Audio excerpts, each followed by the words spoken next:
What up, folks? Welcome back to Ultrazilla Toys, and today I have a review of the FUNKO Mega Man.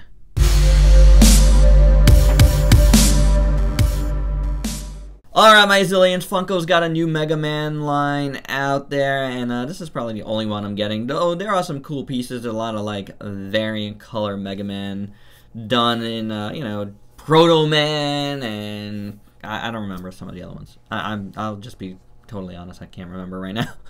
There also is a Dr. Wily, which I didn't see, but I did see a lot of the variant ones. But I did pick up this guy because he's cheap. He's just $10, and you get over here. That's what happens when you buy a turntable that's too big for a little guy.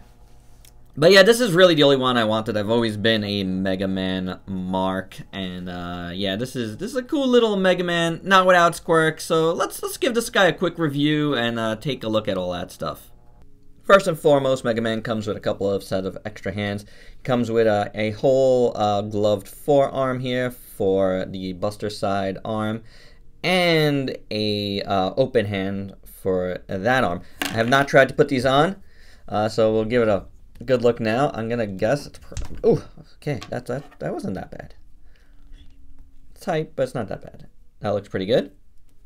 Now this one, we'll see. Okay, it's a little bit of a different peg there than it was there. So let's put this arm on. Oh boy, that is super tight, guys. Ooh, it's going in, but it's tight. We'll leave it at that. That's how he looks with that one. And this is his fist hand, just to show you. I'm gonna leave the other hand in. It's fine. It's a okay sculpt. It's just done in blue. Now, Mega Man. We'll start with the Buster arm here that we took off. Getting a little wetness. That's because we won't start out there. We're gonna talk about the problems. Problem is some really tight joints here. This elbow was really tight.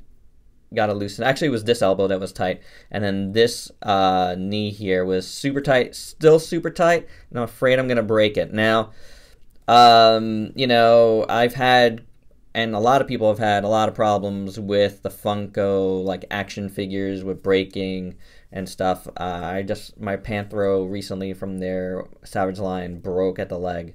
This feels like it's possible that it'll break as well. The peg inside here, which I'm guessing is a similar peg to one of these, is already, I feel like, getting stressed because, there we go, I got one click out of it. It's super tight, even with some heat. I heated up. I tried to heat up in here too. I can't really tell how far the legs are supposed to go, but yeah, this knee is fine. But this was really tight, so word of warning, if you're going to pick this guy up, really be careful with the joints right out of the box. And then, you know, definitely take a little bit of heat to it. It'll help out a little bit. The other problem I have is, like, this crazy, like, mold flashing here on his leg on this side. It's really ugly and bad. Yeah, it is what it is, but I mean, it's a cheap toy, but I wish that wasn't there. It's like, it takes away a little bit, and then there's some, like, you know, like, kind of scratches in the sculpt there. You see that? So, it is what it is. It's there. It's $10. I am not complaining too much, but it is there, and I definitely wanted to show you guys that. Otherwise, I think the look of this guy is pretty cool. He's really cute. It's a cutesy Mega Man, but I like this type of Mega Man. It's kind of like the Nendoroid-ish like look, but without being super deformed. It's really just a kind of classic looking Mega Man. I dig it. I think the head sculpt is pretty good. The eyes turned out really nicely. The tampo printing in there is good. The colors are well done, and you got the nice little like anime manga-ish lines underneath the eyes, and that works really well. His nose and mouth are sculpted nicely. The helmet is pretty good. The paint is not perfect, but it's fine. It's fine enough. It works. So I think overall it looks good. That little bit of red bothers me. That extra that, you know, came out across the light blue. You know what I'm saying, from the red. That bothers me a little bit. But otherwise, I think overall the helmet is fine. Proportions on this guy, as I kind of alluded to, looks good. I have no problem with it.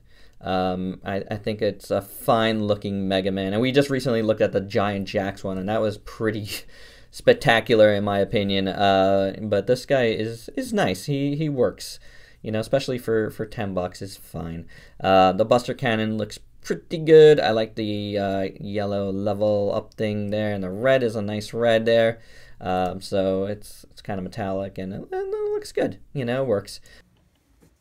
Going further down, you know, his little shorts look fine. His legs look okay despite the flashing. You know, the boots are overall good, along with the feet, and then on the bottom you got the thrusters here with the little red, so it works. I mean, they did it all through, so it's fine the way it all works. So let's just keep going here. We'll do articulation and, you know, get this done quicker.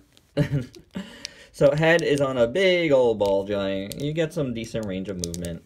You got a waist swivel there, hinge swivel at the shoulder, swivel hinge at the elbow, just a swivel at the wrists on this side, kind of same thing there. The legs, yeah, at the thighs, you're not getting a ton of movement here. And I wouldn't try to go too far with it because it just doesn't look like there's much going on in there for movement. So yeah. We already documented what's going on in this leg, so I'll just show you that one. You got a single joint there, and you can swivel it.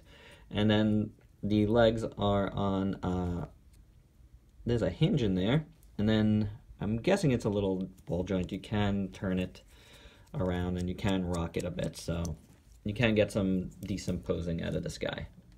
Size comparisons. Let's start out with a couple of new guys here. Some the G1 reissues of Bumblebee and Optimus Prime. Couple of classic Gridmen here.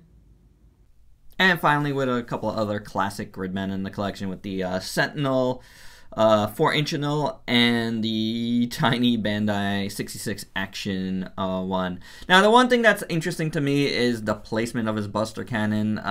Yeah, I feel like it's never consistent. Is it because it's, you know, it isn't even consistent in the games? I don't even recall. Or is it these guys are going off, you know, a certain look for the character, maybe off the art and some off the game. I don't know for sure. If you guys know, let me know what your theory is on that, or if you know for sure. I don't know for sure. I'm telling you right now. Didn't look it up, but I have always noticed it's just never consistent.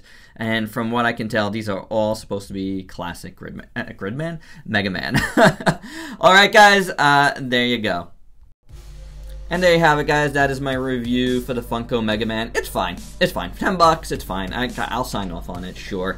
Why not? I was already asked if it was worth it. For $10, it's fine. It's worth it. And it's gonna vary, you know, like, all of this stuff, you know, anything you buy. There's so much variance in one production line.